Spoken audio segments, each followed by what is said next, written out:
ओम श्री गणेशाय नमः। जय भोलेनाथ, जय Shiv Shakti. Welcome back to our channel.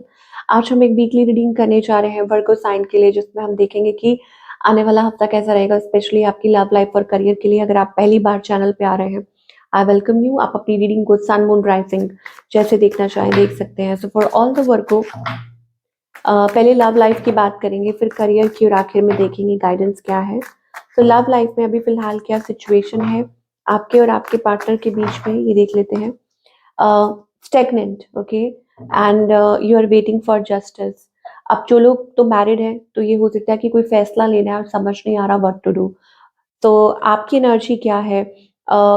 You are being too like a practical, या आपको समझ नहीं आ रहा, हो सकता है कि आप डिसाइड नहीं कर पा रहे, यू आर फीलिंग लॉस्ट कि आपको क्या करना चाहिए, आगे बढ़ना चाहिए, कम्युनिकेट करना चाहिए, what you need to do. On the other hand, आप आपके जो पार्टनर है, ये कोई थर्ड पार्टी सिचुएशन हो सकती है, या somebody is refusing to understand जो आप ऑफर करना चाहते हैं, या जो कुछ है, लाइक somebody इज रिफ्यूजिंग, कोई रिफ्यूज कर रहा है समझने में या इस चीज को एक्सेप्ट करने में। इस पर्सन की इंटेंशंस क्या है? दे आर स्ट्रेस्ड, वो भी स्ट्रेस्ड है, एंजाइटी हो सकती है, वट एवर इट इज। और इस पर्सन का नेक्स्ट मूव क्या है? दे आर फीलिंग होपलेस, उनको लग रहा है कि कोई होप नहीं है सिचुएशन में, ओके। तो शायद वो कोई मूव नहीं ले पा रहे, व्हाट्स द आउटकम? तो यहाँ पर एक, एक्सक्यूज मी, यहाँ पर मुझे एक वर्ल्ड कार्ड दिखाई दे रहा है, that means a big shift और अ चेंज। तो अगर तो आप मैरिड है, तो इट्स लाइक कि दोबारा से सोचना, ओके। कुछ लोगों के लिए हो सकता है like, you know, it's about having option और चॉइस, या खुद के लिए डिसाइड करना, और सोच सोच के लाइक फूक फूक के कदम आगे बढ़ना, किसी मुद्दे तक पहुंचना, ये चीज हो सकती है। और जो लोग कॉम्प्लिकेटेड सिचुएशन में हैं, उनके लिए भी मुझे ऐसा लगता है कि there are trust issues, okay, कि कुछ ट्रस्ट इश्यूज आ रहे हैं। Let us see, let us see. तो अगेन ऑफ कोर्स यहाँ पे थर्ड पार्टी सिचुएशन है, तो लेट अस सी।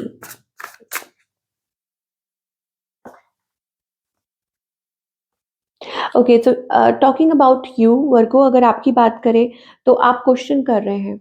आप ऑब्वियसली आप हार्ट ब्रोकन है और आप शैटर्ड है, आपको समझ नहीं आ रहा, I loved you so much, why did you break my heart. तो आपका किसी ने दिल तोड़ा है, तो आप उनसे क्वेश्चन कर रहे हैं। आपके जो पार्टनर है, वो भी इस टाइम, उनकी सिचुएशन भी जो है वो फ्रिजाइल, वो भी कंफ्यूज्ड है, लॉस्ट है, और उनको भी समझ नहीं आ रहा whether it is a yes और नो। सो आउटकम क्या है? इमोशनल बैगेज, कि आप दोनों इमोशनल बैगेज कैरी कर रहे हैं। Foundation, our love has no expiry date, I want to grow older with you. So ऐसा लगता है कि कोई इस रिलेशनशिप को आगे तो बढ़ाना चाहता है, but there are lot of emotional baggages. वो पास्ट बैगेज हो सकते हैं, या कुछ हो सकता है, whatever it is, okay. And there is too much fiery energy here, मुझे लगता है आप दोनों ही अट्रैक्टेड हैं। बट अगेन अगर बात करें ना इमोशंस की, तो वहाँ कोई ओपन अप नहीं हो पा रहा, वहाँ प्रॉब्लम आ रही है इमोशंस को बेसिकली हैंडल करने में। वहाँ मुझे ऐसा लगता है बिट्रेयल है, और आप दोनों मतलब सेम पेज पे नहीं है। चलिए सिंगल्स की बात करें,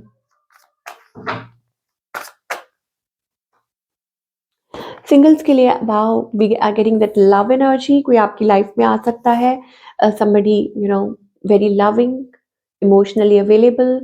so with the temperance card, ये कोई लव ऑफर हो सकती है, लॉन्ग टर्म कमिटमेंट और something like that. so be prepared for it, okay। Singles के लिए मुझे वो एनर्जी दिखाई दे रही है। Now talking about the career part की, करियर पार्ट यहाँ पर आप देख सकते हैं, something working on a partnership और अ गोल, किसी चीज पे आप वर्क कर रहे हैं, और सेलिब्रेशन, पार्टनरशिप, ओके। कुछ चीजें ऐसी हैं that you are working upon something, hopeful है कि ये वर्क करेगा फ्यूचर में। मतलब आप किसी चीज को लेके दिन रात मेहनत कर रहे हैं, और होप कर रहे हैं कि यस, ये फ्यूचर में जरूर वर्क करेगी, एंड यस इट विल। मुझे यहाँ पर एक्सपेंशन का कार्ड आ रहा है, ऑफ कोर्स चीजें वर्क तो करेंगी, आगे भी बढ़ेंगी। आप एक स्टेगनेंट एनर्जी में से बाहर निकलते हुए दिखाई दे रहे हैं। ऐसा लगता है कि yes, you are taking chance, और जो चांस आप ले रहे हैं, it will change, it will bring change.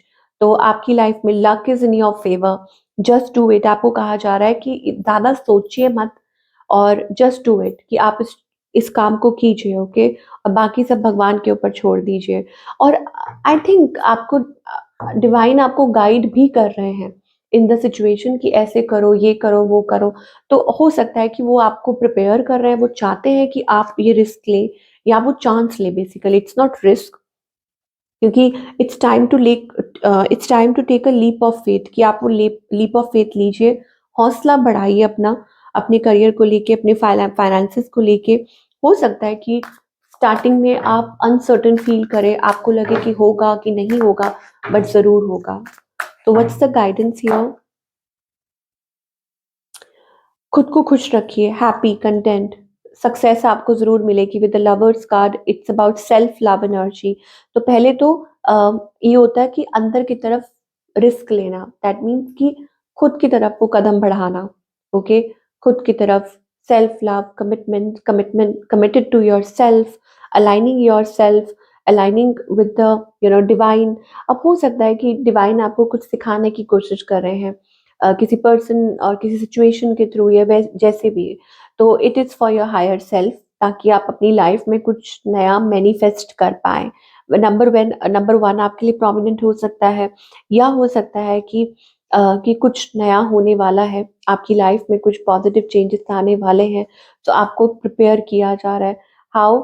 By just being present in the moment, कि आप अब जिस मोमेंट में हैं, और मुझे लगता है कि वही आपके लिए बेस्ट है, to align yourself with your goals, okay, जो भी हो रहा है। तो बाकी की टेंशन छोड़िए। यस, देखिए, टेंशन की बात हो रही है, I think you are too stressed about something, किसी बात को लेके आप स्ट्रेस्ड हैं, आप चिंता में हैं, परेशान हैं, डिसाइड नहीं कर पा रहे, ओके। लेकिन ऑलरेडी डोर ओपन है, ऐसा लगता है कि डिवाइन आपको कह रहे हैं, लेकिन डिवाइन टाइमिंग नाम की भी कोई चीज होती है, ठीक है ना? आप किसी चीज़ को लेके परेशान हैं, कब होगा, कैसे होगा, कब आपको रिज़ल्ट मिलेगा? ओवरनाइट रिज़ल्ट्स नहीं मिलते हैं। देखिए, फल जब पकता है तभी झोली में गिरता है। तो आपको फल पकने का तैयार तो मतलब वेट तो करना ही होगा, ठीक है ना? बट ज़रूर मिलेगा, ये तो आपको पता ही है। तो your angels are guiding you, protecting you, वो आपको गाइड कर रहे हैं, आपको हेल्प आउट कर रहे हैं। लेट अस सी, आप काम कीजिए तो सही, अपनी तरफ से कोशिश कीजिए तो सही। Yes, you are, oh my God! तो यहाँ पर unhealthy attachments from the past, हो सकता है कि पास्ट में कुछ चीज़ें ऐसी हुई हो, वर्क ना की हो, you are holding on to it. आप किसी चीज़ को लेके होल्ड ऑन कर रहे हैं, और वही चीज़ प्रॉब्लम क्रिएट कर रहा है। सो आपको यही कहा जा रहा है कि just come out of that unhealthy energy, कि उस हेल्दी एनर्जी में से बाहर निकलिए with the 5, 5 is the number of change. तो इस पैटर्न में से खुद को छुड़ाइए, बाहर निकलिए, आपकी खुशियाँ आपका इंतज़ार कर रही हैं, दिल खोल के थोड़ा जीना सीखिए, ठीक है ना? और अगेन मैं आपको वही बोलूँगी, इट्स अबाउट इंटरनल ट्रस्ट। आप देख सकते हैं कार्ड में ही, कि ये दरवाज़ा अंदर की तरफ खुल रहा है, बाहर की तरफ नहीं। तो और ये जो लीप ऑफ फेथ की मैं बात कर रही थी, वो भी कि मतलब विश्वास करना, मतलब खुद में वो बिलीव करना कि यस, कि आप सही दिशा में आगे बढ़ रहे हैं। क्यों? क्योंकि डिवाइन आपको गाइड कर रहे हैं। तो this is what we are getting for all you people. I hope आपको रीडिंग पसंद आई हो, और मुझे ज़रूर कमेंट करके बताइएगा कैसी लगी, और मैं आपसे मिलूंगी with another wonderful reading. Till then, take care.